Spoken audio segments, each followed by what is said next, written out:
Hola mis hermanos, ya estamos en la quinta semana de clase. Ha sido una gran aventura viendo todo esto con respecto a la comunicación crosscultural, lo que podemos aprender de distintas culturas y cómo comunicar a Cristo a todas estas distintas culturas. Esta semana, les recuerdo, nos vamos a estar reuniendo lo que es el sábado, el viernes y el sábado de 7 p.m. a 9 p.m. Vamos a estar teniendo a lo que es la misionera Tamara Bausa, que va a estar compartiendo con nosotros acerca de lo que es la comunicación cross-cultural. Ella tiene mucha historia, lleguen con muchas preguntas a ella porque ella sabe mucho, mucho, mucho acerca de la comunicación cross-cultural. Le voy a dejar a ella que comparta un poco de su historia cuando llegue el momento para que ustedes se preparen y sepan acerca de todo ella.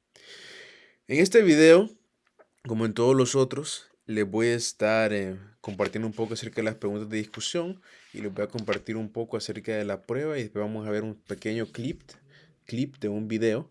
Este video va a ser en realidad acerca del agnosticismo. Me llama la atención que muchas veces nosotros los cristianos llamamos a las personas ateas, pero en realidad no son ateas. Lo que son en realidad son agnósticas y es bueno que sepamos la diferencia entre lo que es un ateo y un agnóstico. Y vamos a ver un poco ese video más tarde. Pero les quiero compartir por lo menos ahorita un poco acerca de lo que son las preguntas de discusión que vamos a estar viendo en esta semana para que estén listos. Y todas estas preguntas y las preguntas de las cuantas semanas pasadas vamos a estar hablando acerca de ellas durante la clase. Entonces lleguen listos. Si tienen alguna pregunta, alguna cuestión, algún comentario acerca de todo esto, lleguen listos y vamos a hablar acerca de todo esto cuando estemos ya en clase. Empecemos, pues la primera pregunta de discusión que ustedes tienen esta semana es, básicamente les pido que en sus propias palabras, que me diga por qué es que el prejuicio es uno de los grandes inhibidores de la comunicación. ¿Por qué es que el prejuicio es uno de los grandes cosas que paran, que detienen, sí, que paran, que detienen, que dan detrimentan a la comunicación?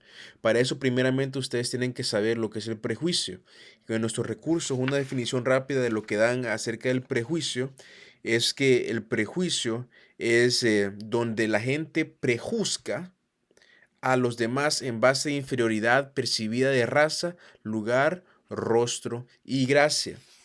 Prejuzgar, el prejuicio tiene que ver con prejuzgar. En otras palabras, cuando usted mira a una persona, y ya cuando usted mira a una persona, viene usted y tiene muchas ideas en su cabeza, ideas en su mente de quién es esta persona, qué es lo que hace, de qué se trata su vida, sin siquiera hablar con la persona, básicamente. Entonces es como, por ejemplo, que, em, que yo mire a una persona que es de Costa Rica. Pongámosle, damos ejemplo, una persona que es de Costa Rica. Y yo venga y mire la persona de Costa Rica y yo le digo, no, pero tú eres tico, tú hablas así, tú piensas así, tú comes así, a ti no te gusta esto, y tú y yo, porque yo soy hondureño y tú eres costarricense, somos enemigos en el fútbol. Y por eso somos enemigos en la vida real y así. Eso es prejuicio. Es tener todas estas ideas ya plantadas en la cabeza simplemente con ver a una persona sin estar hablando, sin entrar en comunicación de una manera u otra con una persona. El prejuicio puede venir con respecto a lo que es muchas veces una inferioridad percibida. Hay un prejuicio que puede ser que usted sienta que una persona es mayor que usted de alguna manera u otra. O también un prejuicio simplemente debido a cómo usted ve a esta persona. Y también está el prejuicio de cómo que usted siente que se siente usted que es mayor a otra persona debido a cómo usted la ve. Por ejemplo, y este prejuicio, estas perspectivas acerca de personas pueden venir con respecto a la raza. Por ejemplo, se ve mucho durante la historia que muchas personas que son descendientes del continente africano, que son del continente africano, han sido vistos mal debido a su raza. Muchas personas se cuentan historias de cómo aquí en los Estados Unidos, siendo hispanos, han sido vistos malos debido a su raza, debido a su país de origen. Eso es un tipo de prejuicio hacia ellos. También el prejuicio tiene que ver con lugar, por ejemplo, como estaba mencionando yo, si tú eres de Costa Rica, pues si eres de Costa Rica, yo pienso así acerca de ti. Tiene que ver con lugar también. El rostro. Por ejemplo, nosotros tenemos prejuicio cuando vemos una persona al rostro. Cuando las miramos a las personas y decimos, ah, mira qué guapo, qué guapa, y tenemos todos estos pensamientos acerca de la persona, sin en realidad conocer a las personas, saber lo que está pasando en la vida de las personas. Eso es un tipo de prejuicio. Y también incluso acerca de su gracia. Por ejemplo, nosotros podemos decir, esta persona tiene este dádiva de la gracia de Dios simplemente con ver a una persona, pero no hablamos con ella, no hablamos con la persona para saber qué es lo que está pasando, qué es lo que está pasando en su vida, si en realidad conocen de Dios o no, si en realidad tienen una relación poderosa con el Señor Jesucristo. Entonces, esto es prejuicio. La pregunta entonces de su discusión para esta semana es, la primera pregunta es, ¿por qué es que el prejuicio es uno de los grandes inhibidores de la comunicación? ¿Por qué es que el prejuicio es uno de los grandes inhibidores de la comunicación? El prejuicio muchas veces se une con el racismo e impacta mucho lo que es en realidad a las personas. Pero quiero que usted me comente, ¿por qué es que es uno de los grandes inhibidores de la comunicación? En la segunda pregunta que usted va a tener esta semana, va a ser una pregunta un poco más con respecto a sus experiencias, con respecto a lo que es ya su vida y qué haría usted con respecto con su vida, con lo que es el prejuicio. Básicamente, la pregunta es, iniciando con esta declaración, si digamos que usted tuviera todos los recursos posibles para alcanzar su meta, y digamos que su meta tenga que ver con atacar el prejuicio. Entonces, ¿qué haría usted para contrarrestar los prejuicios que existen en su contexto? ¿Qué haría usted si usted tuviera todos los recursos, todo el tiempo, todo el dinero, todo el personal necesario? ¿Qué haría para contrarrestar los prejuicios que hay o el prejuicio que existe en su contexto?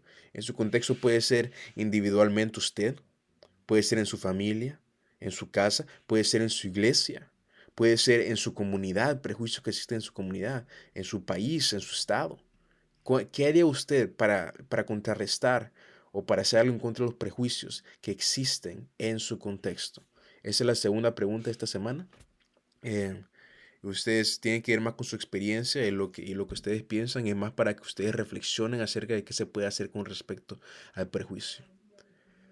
Con respecto también a lo que son la prueba de esta semana, les quería comentar algunas cosas.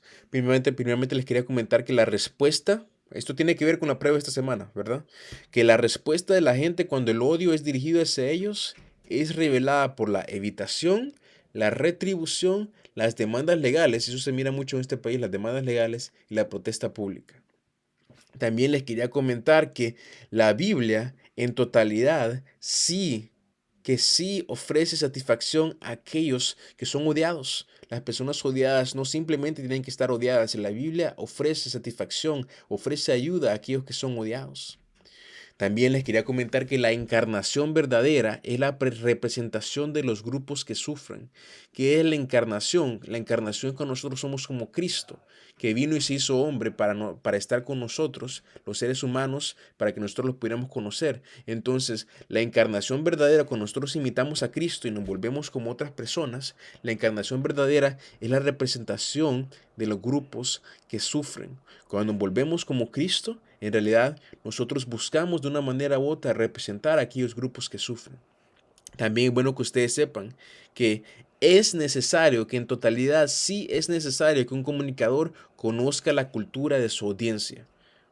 No hay por otro lado. El comunicador tiene que conocer la cultura de su audiencia o el comunicador no está preparado.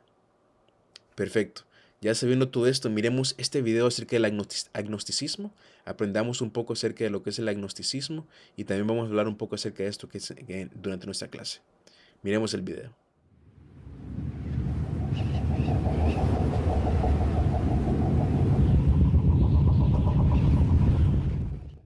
Cuando alguien se define como agnóstico, expresa que cree que no es posible demostrar si Dios existe o no.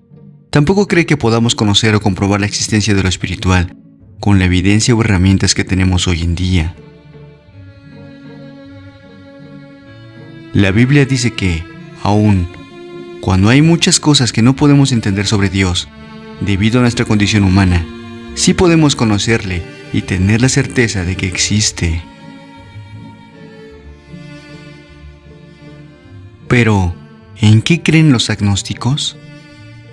Ellos creen en lo que se puede comprobar a través de la razón y los sentidos. Dudan que el cerebro humano tenga la capacidad para entender cabalmente y comprobar la existencia de lo divino o de las cosas espirituales. Dios en sí es eterno, omnisciente, omnipotente, etc. Sus atributos no pueden ser comprobados y son incomprensibles.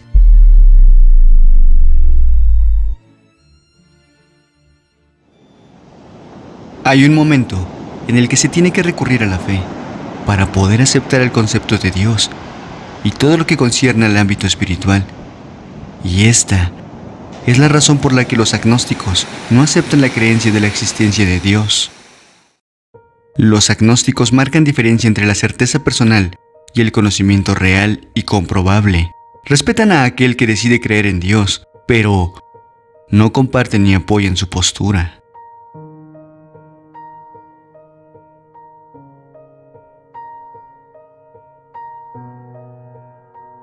La palabra agnóstico viene del griego agnostos, compuesta por el prefijo a, sin, el sustantivo gnosis, conocimiento, y el sufijo tikos, relativo.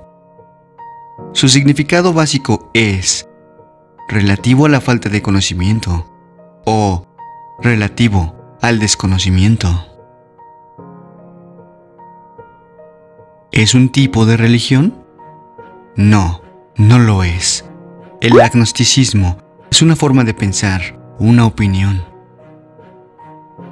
La mayoría de los agnósticos admite que es posible que haya algo allá arriba, una fuerza o energía, y que quizás Dios exista. Pero es una posibilidad que no se puede comprobar ni se puede conocer a través de la razón, y por eso no la hacen suya. ¿Cuál es la diferencia entre un agnóstico y un ateo? El agnóstico cree que, aunque pueda ser que Dios exista o haya algo, no se puede probar de forma racional ni conocer de forma absoluta. El agnóstico ni niega ni afirma la existencia de Dios, solo dice que si Dios existe, escapa al entendimiento del ser humano. El ateo niega la existencia rotundamente de Dios. Afirma que sabe que Dios no existe. ¿Son iguales todos los agnósticos? No, no son iguales. Hay diferentes tipos. Está, por ejemplo, el agnosticismo estricto o fuerte, el laxo o débil, el apático, el interesado, el agnóstico ateo, por nombrar algunos. El agnóstico estricto afirma categóricamente que es imposible que el ser humano pueda conocer y demostrar la existencia o no existencia de Dios y del mundo espiritual. El agnóstico laxo o débil admite que personalmente no tiene la certeza o el conocimiento de una realidad espiritual superior, pues no tiene las herramientas científicas necesarias para probarlo con toda seguridad, pero no insiste en que sea categóricamente incognoscible. El agnóstico apático dice que no hay pruebas sobre la existencia o no existencia de Dios, pero da igual, porque de existir, no hay pruebas sobre su interés o su poder para cambiar la condición humana. Por lo tanto, Dios y lo espiritual son irrelevantes. El agnóstico interesado es lo opuesto al apático, ya que piensa que sí es relevante saber si existen o no entidades superiores, y sería bueno conocer cuál es su rol sobre el desempeño del hombre. El agnóstico ateo no cree en la existencia o no existencia de una deidad, pero reconoce que no tiene 100% de certeza. Bueno, mis hermanos, eso es todo por hoy. Ya vimos el video acerca del agnosticismo. Ustedes comenten por ahí y tengan en mente cómo es que usted le aplicaría de la escritura, de la palabra de Dios a una persona que es agnóstica. Y también, tal vez me quieren hacer la pregunta, ¿cuál es la diferencia entre un agnóstico y un ateo? Tienen ustedes tiempo para investigar eso, pero hablaremos un poco acerca de esto en clase. Dios les bendiga. Nos vemos pronto.